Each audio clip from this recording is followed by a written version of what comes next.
Welcome! In front of me I have HUAWEI Watch Ultimate 2 and I'm gonna show you how to uninstall applications on this watch.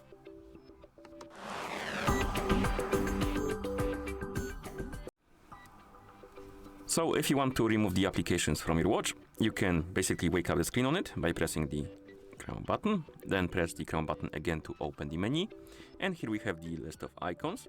Find the icon of the application you want to remove and then press and hold on it. And if the app is removable, you will see this uninstall pop-up, and you can tap on it, then tap on the check mark, and after a few seconds the app will be removed from your watch. You can also do this through the phone application if your watch is paired with a phone.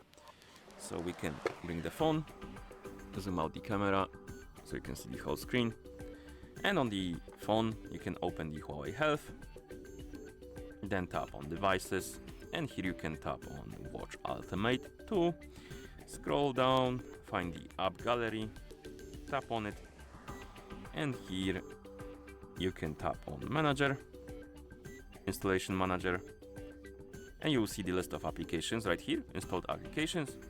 And if you see any, you can tap on the app and then tap on delete right here at the bottom. Right now I don't have any app I can remove, but like I said before, you just select the app, tap on delete, and the app will be removed. And that's how you uninstall applications from this watch. Thank you for watching. If you found this video helpful, please consider subscribing to our channel and leaving the like on the video.